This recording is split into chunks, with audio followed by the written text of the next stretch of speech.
우리가 예수님을 믿고 살아가지만 날마다 순풍에 돛단 항해는 아닙니다. 때때로 인생의 바다에서는 예상하지 못한 풍랑이나 좌초되어 오도 가도 못하는 난감한 일들을 만나기도 합니다. 이것은 하나님의 자녀인 우리에게도 마찬가지입니다. 그리스도인의 삶에도 가슴 아픈 일, 부끄러운 일, 당혹스러운 일이 찾아올 수도 있습니다. 어떻게 나에게 이런 불행이 일어날 수 있을까? 이 위기에서 난 어떻게 해야 할까? 라는 막막함을 느낄 수도 있습니다. 저는 그럴 때 다윗의 생애를 묵상하곤 합니다. 우리가 잘 알듯이 다윗은 하나님께 특별한 사랑을 받은 사람이었습니다. 그는 소년에 불과했지만 거인 골리앗을 쓰러뜨렸고 수많은 전쟁에서 승리하여 혁혁한 공을 세웠습니다. 결국 목동에서 이스라엘의 왕이 된 입지전적인 인물입니다.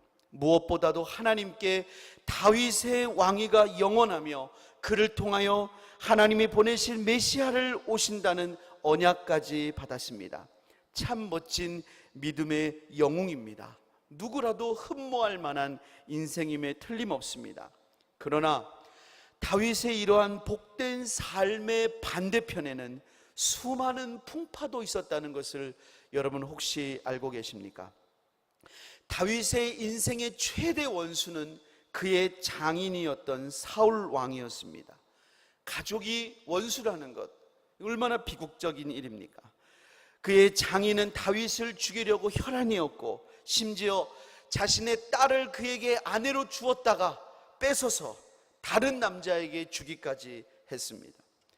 다윗은 사울을 피해서 광야와 동굴에서 도망자 신세로 피해 다녔고 블레셋의 망명까지 하는 험한 시간도 보냈습니다. 뿐만 아니라 이런 종류 외에 다른 가정의 복잡한 일도 있었습니다. 다윗의 큰 아들은 베다른 여동생을 강간하였습니다.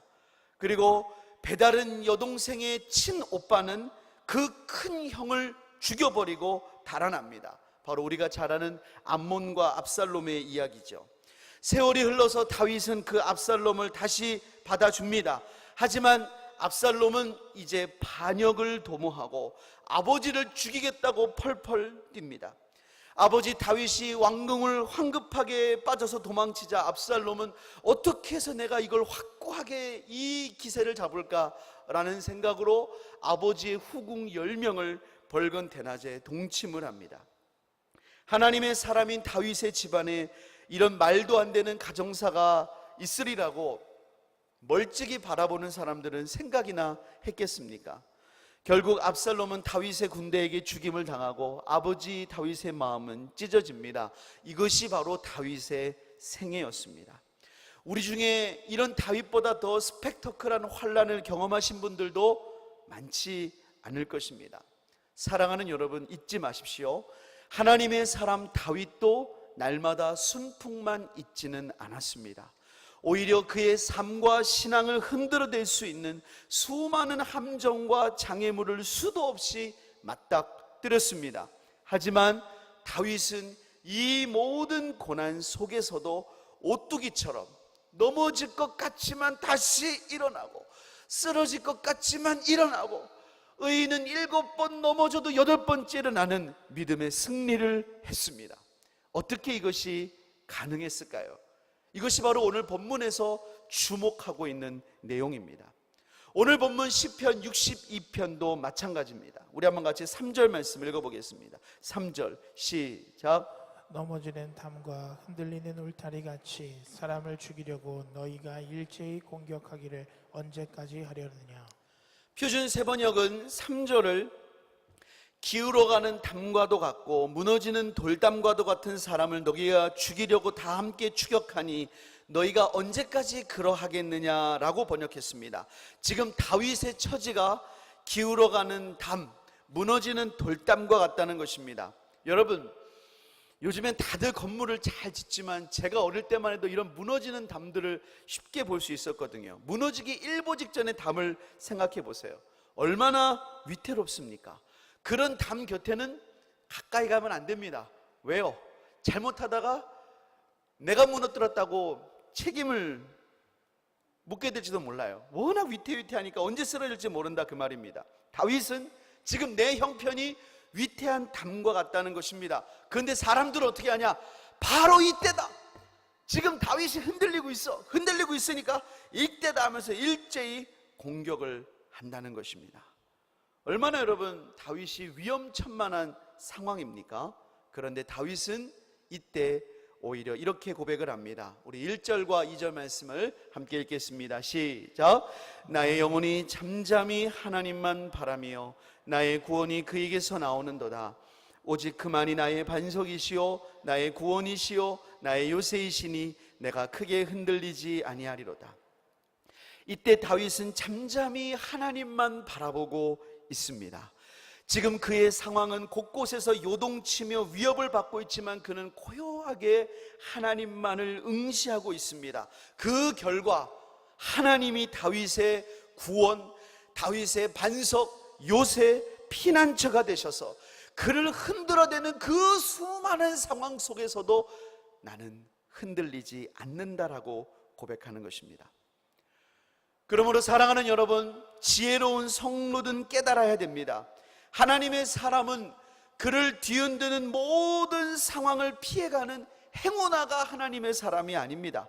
오히려 우리를 뒤흔드는 그 어떤 상황을 만나도 하나님을 잠잠히 신뢰함으로 그의 심령은 흔들리지 않는 사람입니다. 마치 예수님께서 갈릴리 바다에서 광풍을 만나셨을 때 예수님은 배의 고물에다가 머리를 기대고 숙면을 취하셨던 것과 마찬가지입니다. 예수님은 풍랑 앞에서도 고요한 심령을 잃지 않으셨습니다. 잠잠히 하나님을 신뢰하는 본을 우리에게 보여주신 것입니다. 하나님의 사람은 그런 사람들이에요. 광풍이 없는 사람이 아니라 광풍 중에도 잠을 잘 수 있는 사람입니다. 그렇다면 사랑하는 여러분, 우리가 어떻게 이처럼 잠잠히 하나님을 신뢰할 수 있을까요? 왜냐하면 우리의 삶도 다윗처럼 요동치는 문제가 한두 개가 아니기 때문에 그렇습니다. 여러분의 삶 가운데 혹시 가정의 문제는 없으십니까? 다윗처럼은 아니어도 복잡한 가정사가 혹시 있지 않으세요? 자녀의 문제, 경제의 문제, 시댁과의 문제, 주변 사람들과의 문제, 학업과 진로와 결혼 등의 문제로 여러분 머리가 복잡하지 않으십니까? 이렇게 복잡한 날 왜 111년 만에 더 뜨거워가지고 내 머리를 더 복잡하게 만들고 있지 않으십니까? 우리나라 사람들이 그렇게 찜질방을 좋아하더니 전국이 찜질방이 됐어요. 이 무슨 놀라운 일입니까? 지금 가장 머리가 복잡한 데는 찜질방 사장님들이에요. 저는 그렇게 생각해요.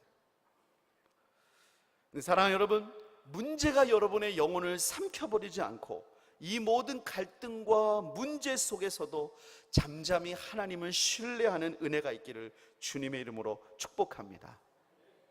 본문은 요동치는 상황에서도 하나님을 잠잠히 신뢰하기 위해서는 먼저 필요한 게 있다고 말씀하세요. 그것은 우리가 의지하지 말아야 할 것을 분명히 아는 것입니다.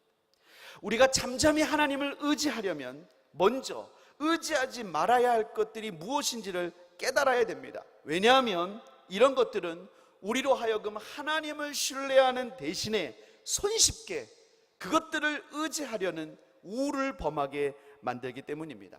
물론 여러분, 하나님께서는 이런 것들을 통해서도 우리를 도우실 수가 있습니다. 우리가 하나님의 은혜와 도우심을 간구한다고 해서 하나님이 언제나 천사를 통해 도우신다거나 초자연적인 방법으로만 도우신다거나 그런 것은 아니에요.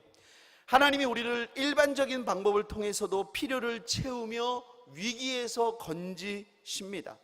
예를 들어 볼까요? 이스라엘 백성들이 출애굽할 때 하나님은 홍해를 갈랐습니다. 누가 봐도 하나님의 역사예요. 근데 이스라엘 백성들이 출 바벨론 할 때는 고레스 왕의 등극을 통해서 제국의 정책이 바뀌었어요. 이것도 하나님이 그들을 돌이키시는 방법이었어요. 출애굽은 기적적인 방법으로, 출바벨론은 정책의 변화로. 그러나 이 모든 것들이 다 하나님의 역사고 하나님의 방법이었어요. 그러므로 우리는 하나님의 역사를 어떤 특별한 방식으로 제한할 필요는 없습니다. 그러나 중요한 게 있어요. 진정으로 우리를 도우시는 분이 하나님이심을 고백한다면 우리의 중심이 하나님을 신뢰해야 될 줄을 믿습니다. 우리의 중심은 하나님이 보시거든요. 예.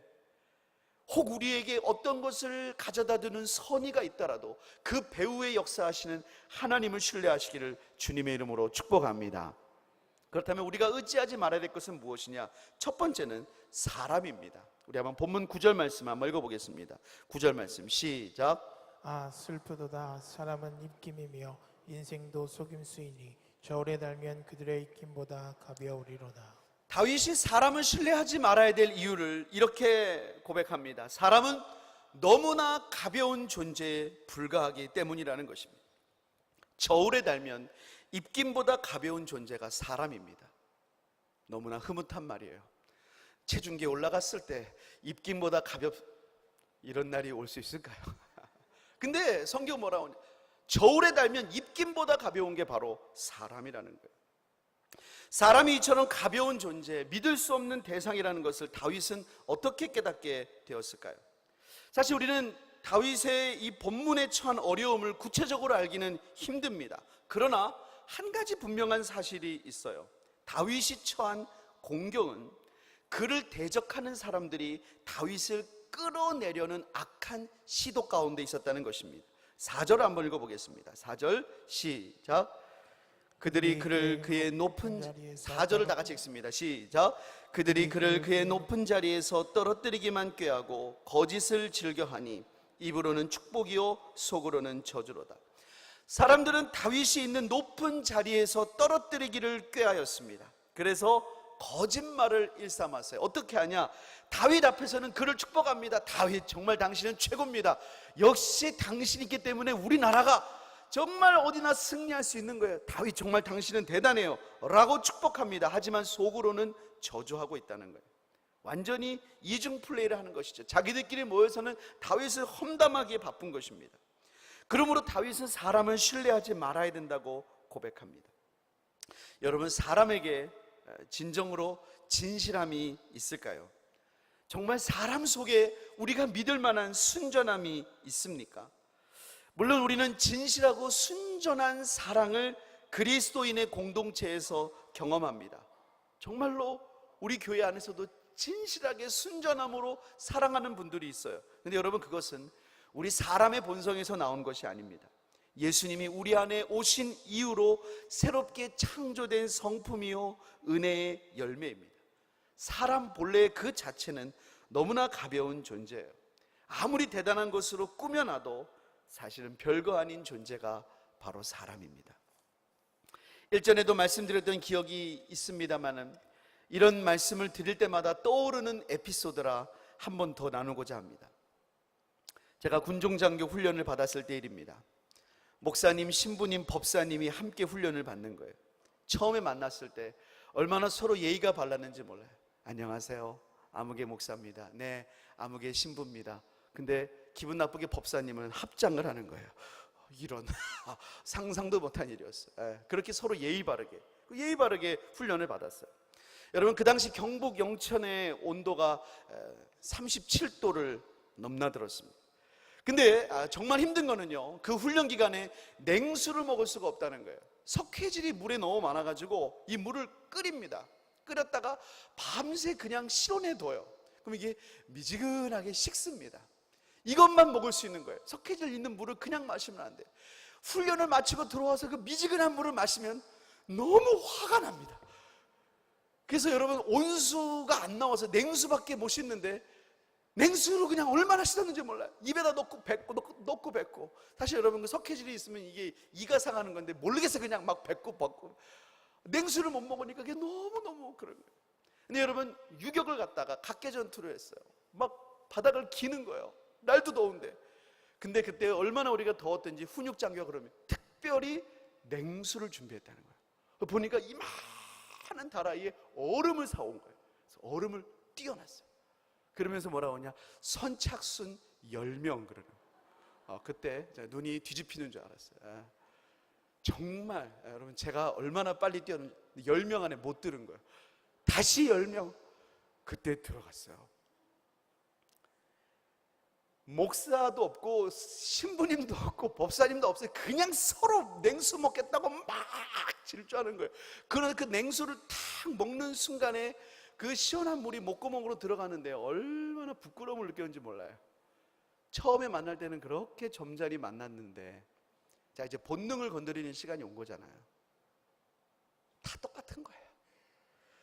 다 멋지게 차려놓을 때는 다른 것 같지만 속에 인간 내면으로 가보니까 다 자기 살겠다고 뛰는 게 사람인 거예요. 예수님은 사람에게서 나오는 것이 사람을 더럽게 한다고 그랬어요. 속에서 곧 사람의 마음에서 나오는 것은 악한 생각, 곧 음란과 도둑질과 살인과 간음과 탐욕과 악독과 속임과 음탕과 질투와 비방과 교만과 우매함이니 이 모든 것이 다 속에서 나와서 사람을 더럽게 한다고 그랬어요. 여러분, 맹수들은 2000년 전이나 지금이나 더 악해지지 않았어요. 맹수는 똑같아요. 맹수는 그래요. 사람은 더 악해졌어요. 사람은 맹수보다 훨씬 더 잔인합니다. 사람은 이빨이 없지만, 발톱이 없지만 그 속에 들어가 있어요. 속에. 이 속에 들어있는 게 사람이에요. 그러므로 사람은 신뢰의 대상이 아닙니다. 물론 우리는 사람을 불쌍히 여겨야 됩니다. 뿐만 아니라 성령 안에서 우리를 새롭게 창조하시는 하나님의 은혜도 있습니다. 그러나 여러분, 하나님의 은혜가 놀라운 것인지 본질적으로 사람을 의지할 대상으로 삼으면 안 되는 것입니다.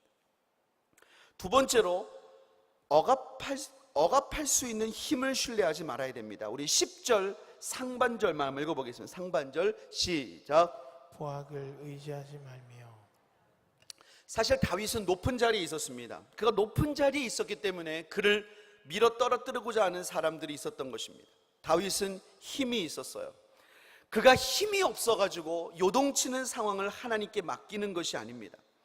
다윗은 그가 갖고 있는 힘을 이용한다면, 이때가 왕이었을 때인지 아니면 그가 한참 잘 나가던 시절인지 언제인지 모르지만 그는 힘이 있었어요.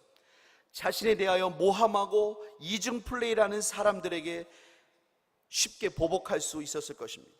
그러나 사랑하는 여러분, 그것은 하나님을 신뢰하는 게 아니라 억압할 수 있는 자신의 힘을 신뢰하는 거예요. 네가 나를 어떻게 알고 까불어? 진짜 본때 한번 보여줘? 나 이런 사람이야 라는 식으로 말이죠. 그러나 사랑하는 여러분, 우리는 우리가 갖고 있는 권력과 힘도 신뢰해서는 안 됩니다. 그것을 우리의 마음대로 휘둘릴 수 있다고 생각하면 안 됩니다. 성경과 역사는 자기의 힘을 의지했다가 하나님의 저울에 딱 됐을 때 함량 미달돼 가지고 곤두박질 친 예가 너무나 많아요. 여러분, 하나님은요 저울에 달아보시는 거예요. 벨사상을 메네메네 대게를 우바르신, 네가 하나님의 저울에 달려서 부족함이 보였다 하며, 하나님은 우리의 삶을 달아보세요. 달아보시고 이제는 안 되겠는데, 정말 안 되겠는데, 그러면 정말 하나님은 곤두박질 치게도 하세요. 역사가 보여줘요. 역사가. 왜 그 집안이 그렇게 됐나? 왜 그 사람이 그렇게 됐나?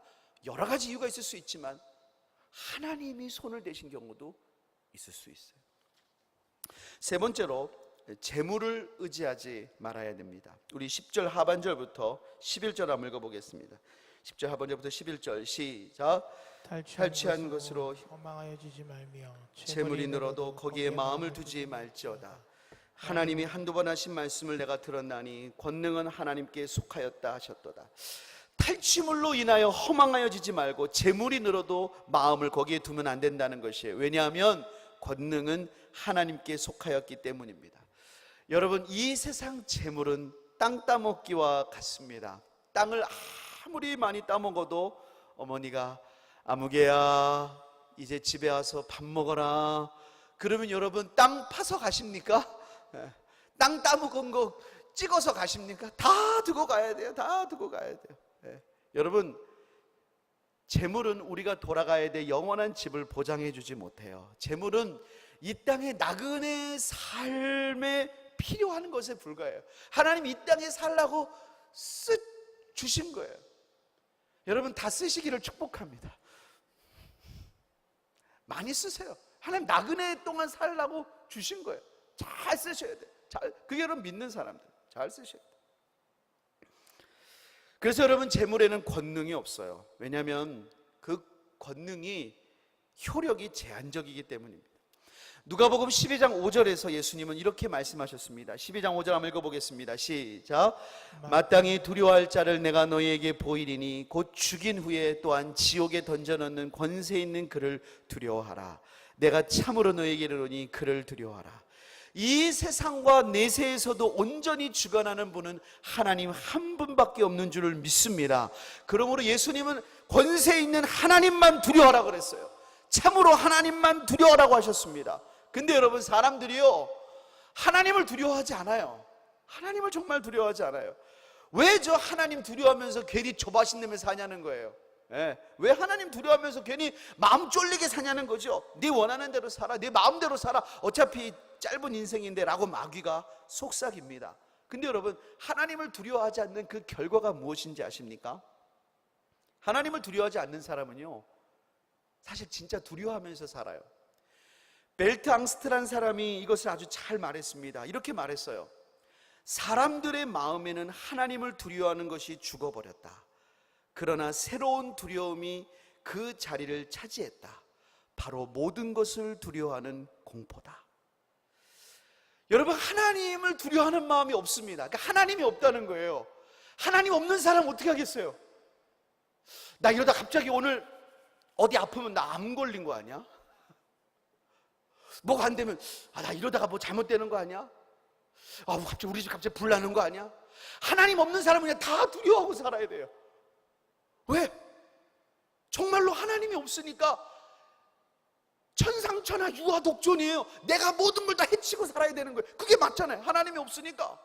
부모님이 나를 책임지겠어요? 누가 나를 책임지겠어요? 내가 내 앞길 책임지고 살아요. 여러분 내가 내 앞길 책임지고 산다는 게 얼마나 불안한 거예요. 우리 5분 뒤도 모르잖아요. 그러니까 하나님을 두려워하지 않는 사람은 모든 것을 두려워해. 이것도 두려워하고 저것도 두려워하고 저것도 두려워해. 근데 여러분 하나님을 진짜로 두려워하는 사람은요 하나님을 믿어요. 하나님이 내 생명을 주관하시지. 아무리 누가 흔들어도 생사화복은 하나님께 있지. 하나님이 부르시면 가는 거고 하나님이 오지 말라고 하면 안 오는 거고 다 하나님 손에 있는 것이지 하고 당당하게 살아요. 이게 참 역설입니다. 하나님을 두려워하지 않으면 다 두려워하고 하나님을 두려워하면 아무것도 두려워하지 않아요. 하나님만 두려워하고 살아요. 이게 여러분 예수 믿는 사람의 삶입니다. 그렇게 하나님만 두려워하면 우리 하나님이 반석도 되어주시고 피난처도 되어주시고 요새가 되어주시는 줄을 믿습니다. 할렐루야. 그렇다면 이렇게 하나님을 잠잠히 신뢰한다는 것은 구체적으로 무엇을 의미할까요? 오늘 본문 8절이 그것을 두 가지로 말씀합니다. 첫 번째는 순간순간 하나님을 의지하는 거예요. 우리 한번 8절 읽어보겠습니다. 시작.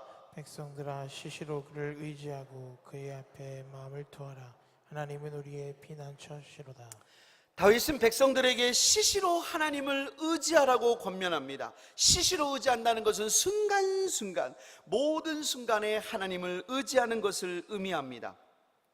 여러분 우리가 잠잠히 하나님이 신뢰한다는 것을 오해하지 말아야 될 게 있어요. 여러분 잠잠히 하나님을 신뢰한다는 것은요 모든 것에 무관심한 채 혼자 초연하고 수동적으로 있으라는 뜻이 전혀 아니에요. 오히려 모든 것을 모든 순간마다 하나님께 올려드리는 거예요.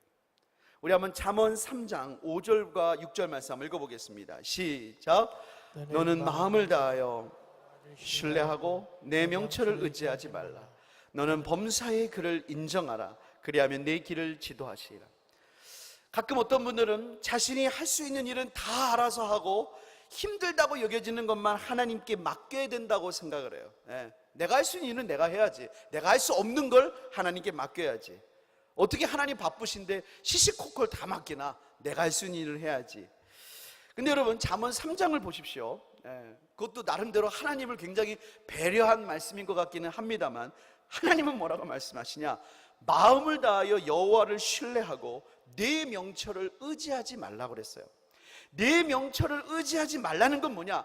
내가 아주 잘한다고 생각하는 것, 내가 경험이 많아서 익숙한 것, 그것도 신뢰하지 말라는 거예요. 예, 여러분 그게 불필요하다거나 효과가 없다는 게 아니에요. 하나님이 그걸 사용하실 수도 있습니다. 그럼에도 불구하고 하나님을 신뢰 안 하는 거예요.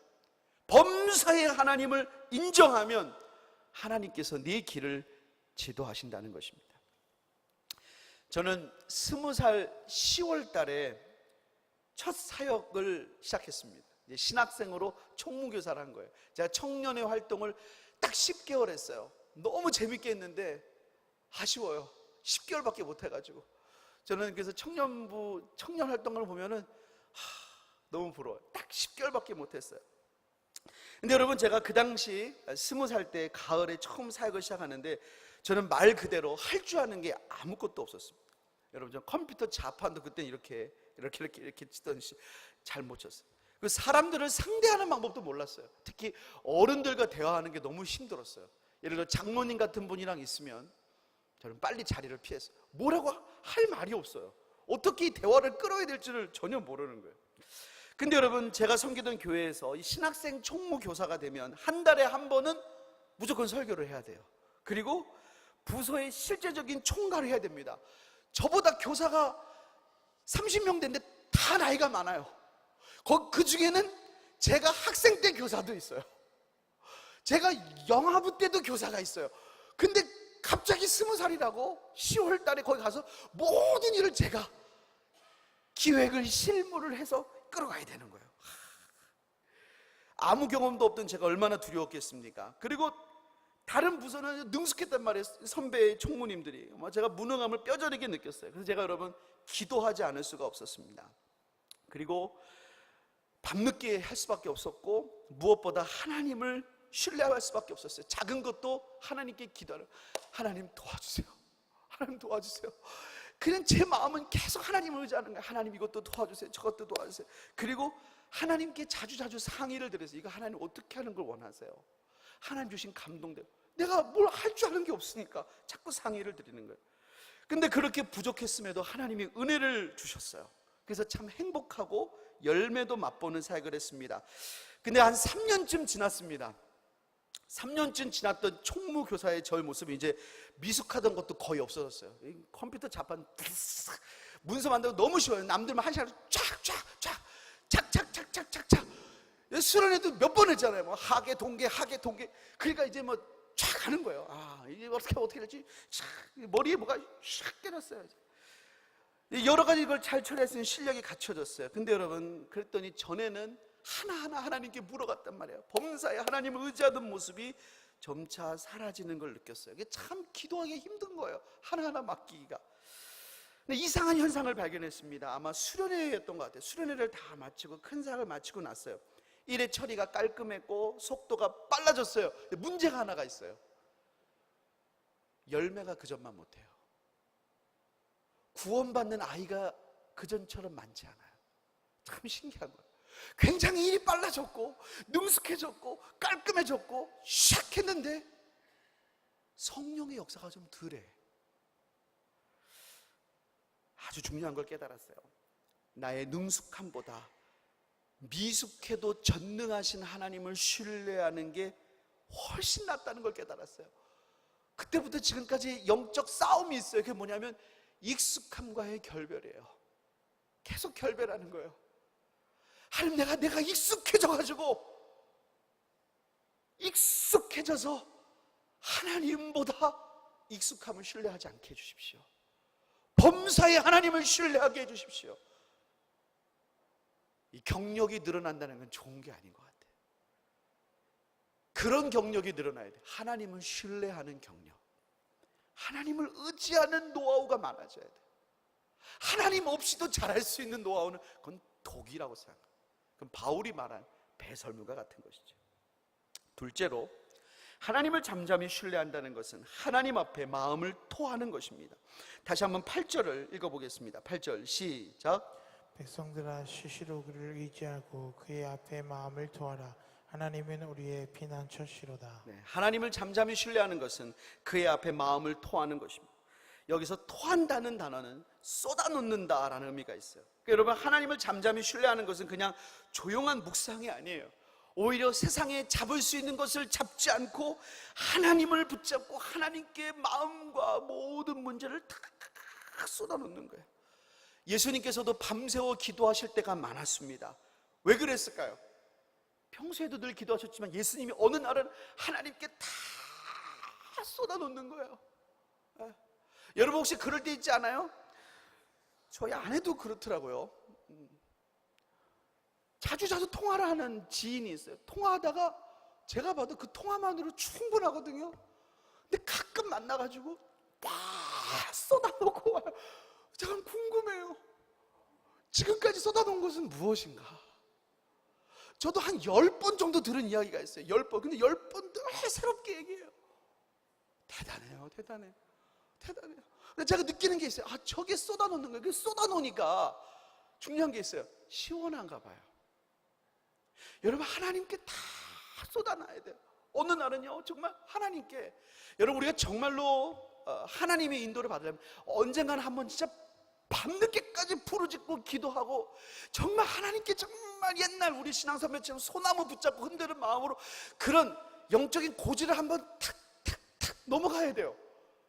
이제 까짝까짝 되면 안 되고 언제 한 번씩 탁탁, 그럴 때 영적으로 깊이 하나님께 들어가고 하나님께 내가 다 쏟아지고 이렇게 되는 거예요. 컬컬한 심령이 있으면 다 맡겨야 되는 거예요. 그래서 어느 찬송가 작사가는 이렇게 말했어요. 아마 제가 보기에는 속이 터지는 어떤 목사님이었던 것 같아요. 내가 제 생각에 그래요. 이 가사를 보면 이렇게, 내 주 하나님 넓고 큰 은혜는 저 큰 바다보다 깊다. 너 곧 닷줄을 끌러 깊은 데로 저 한가운데 가보라. 자꾸 성도들이 닷줄을 안 끌는 거예요. 발만 담그고 오니까 닷줄 끊고 가서 깊이 쏟아놓으라는 거예요. 그 다음에 4절에 이렇게 막 자 곧 가거라, 이제 곧 가거라, 저 큰 은혜 바다 향해. 얼마나 안 갔으면 이제 가거라, 이제 가거라, 곧 가거라. 저만 재밌는 것 같아요. 쏟아놓으라는 거예요. 다윗은 하나님께 그의 밑바닥까지 다 쏟아놓고 맡겼어요. 그리고 하나님은 그 기도에 응답하셨어요. 찬송가 539장은 주 예수께 조용히 나가 네 마음을 쏟아놓으라. 늘은밀히 보시는 주님 큰 은혜를 베푸시라고 고백합니다. 우리 주님께 여러분 다 쏟아놓으세요. 그러면 오늘 본문 5절부터 7절의 고백이 바로 우리의 고백이 될 것입니다. 나의 영혼아 잠잠히 하나님만 바라라. 물은 나의 소망이 그로부터 나오는도다. 오직 그만이 나의 반석이시요 나의 구원이시요 나의 요새이시니 내가 흔들리지 아니하리로다. 나의 구원과 영광이 하나님께 있으며 내 힘의 반석과 피난처도 하나님께 있도다. 아멘. 우리 찬송가 539장을 함께 찬양하고 기도하겠습니다. 우리 1절을 찬양하겠습니다. 1절.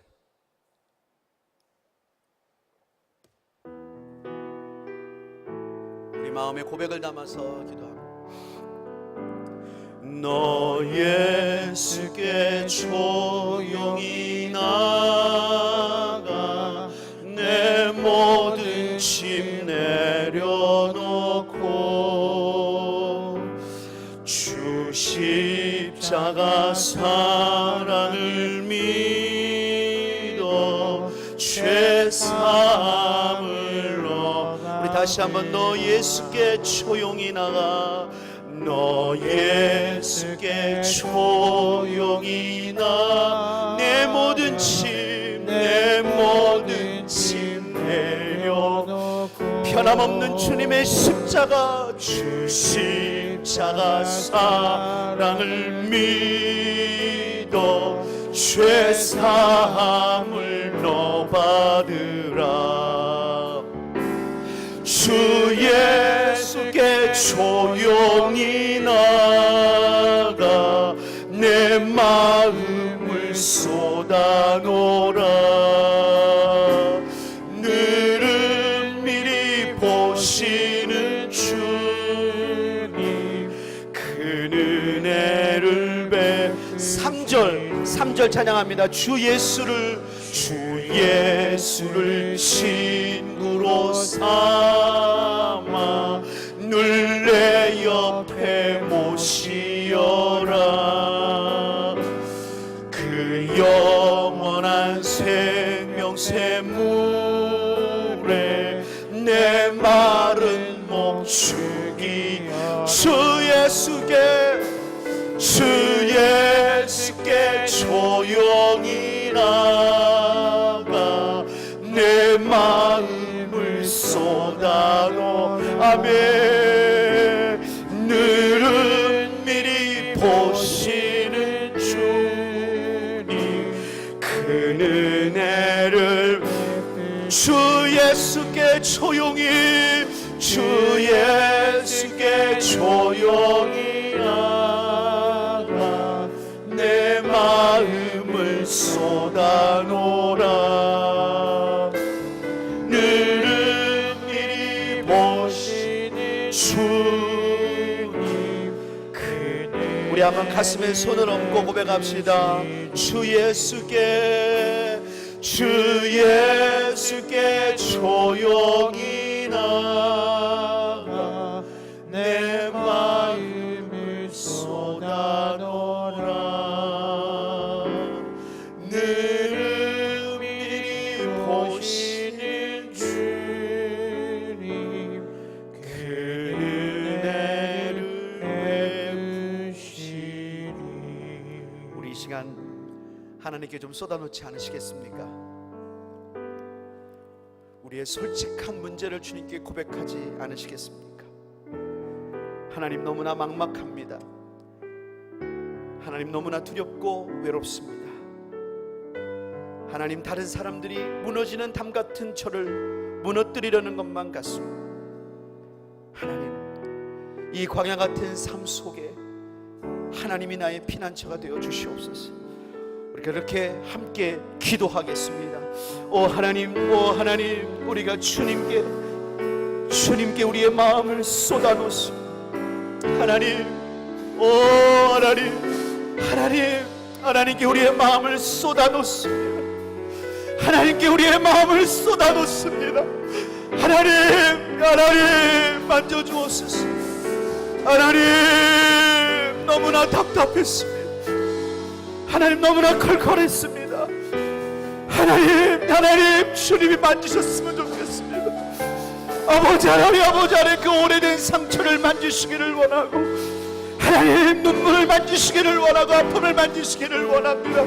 오 하나님 우리의 모든 상황 가운데 오셔서 하나님 우리의 삶을 치유하시고 고치시고 하나님 만지시는 우리 하나님의 은혜를 경험하기를 원합니다. 오 하나님 아버지 하나님 나의 영광이신 하나님 우리의 피난처이신 하나님 우리의 요새이신 하나님 나의 머리를 드시는 하나님께 우리가 맡겨드립니다. 하나님 우리에게 하나님이 있습니다. 오 할렐루야 주님을 찬양합니다. 오 하나님 계속해 기도하실 때 우리 나라 민족을 위해 기도하겠습니다. 특별히 폭염 가운데 있는 우리 모든 우리 국민들을 위해 기도해 주시기를 바랍니다. 우리 교회를 위해서 비전 만천백을 위해서 특별히 담임 목사님 안신년 일정 가운데 계신데 하나님 쉼과 회복과 비전 있는 시간 되게 하여 주시옵소서. 또 우리 모든 교우들을 위해 기도하실 때 특별히 질병 중에 있는 우리 교우들 하나님 일일이 만지시고 주님 고쳐주시고 책임져 주옵소서. 우리 같이 합심으로 하나님께 기도하겠습니다. 하나님 아버지 하나님 이 나라 민족을 맡겨드립니다. 하나님 남북 간의 문제와 대외적인 문제를 맡겨드립니다. 특별히 하나님 복염 때문에 너무나 힘들어하는 주의 하나님 백성들도 이 나라 백성들이 있습니다. 하나님 불쌍히 여겨 주시옵소서. 하나님 혹시 이런 모든 전 지구적인 하나님 이런 기후 변화에 하나님 담겨있는 주의 뜻을 분별하게 하여 주시고 우리를 깨어 기도하며 하나님의 얼굴을 구할 수 있기를 주님 소원합니다. 아버지 하나님 우리 교회를 택하시고 85년 동안 구원의 방주로 삼아주시니 감사합니다. 하나님 그렇습니다. 그 사명 감당하게 도와주시고 하나님 우리를 그 일에 귀하게 사용하여 주옵소서. 하나님 담임 목사님 안신일정 가운데 있습니다. 쉼과 회복과 더욱더 놀라운 비전이 임하는 시간 되도록 우리 하나님 역사하여 주시옵소서. 하나님 우리 교우들을 위해 기도할 때 특별히 질병과 고통과 환난과 시험 가운데 있는 영혼들을 위해 기도합니다. 하나님 특별히 우리 아픈 하나님 영혼들을 위해 기도합니다. 아버지 하나님 만져 주시옵소서. 하나님 그 어린 심령을 만져 주시옵시고 하나님 투병 중에 있는 모든 주의 백성들을 만지시고 이 자리에 함께하길 원하는 함께 오지 못하는 모든 질병 가운데 있는 주의 백성들 우리 하나님 능력의 팔로 권능의 손으로 우리 하나님 만져 주시옵소서. 우리 마지막으로 우리 자신의 기도의 제목을 다시 한번 주님께 올려놓습니다. 하나님 우리가 주님 앞에 나올 때 여러 가지 기도의 제목이 있었습니다. 하나님께 맡기오니 주님 해결하여 주시옵소서. 우리 같이 함께 기도하겠습니다. 하나님 아버지 하나님 우리가 주님 앞에 우리의 기도의 제목을 올려드립니다. 하나님 아버지 하나님 우리가 기도의 제목을 올려드립니다. 주님 아버지 하나님 역사하여 주옵소서. 주님께 모든 기도의 제목을 올려드리옵나니 우리 주님 해결하여 주시기를 원합니다.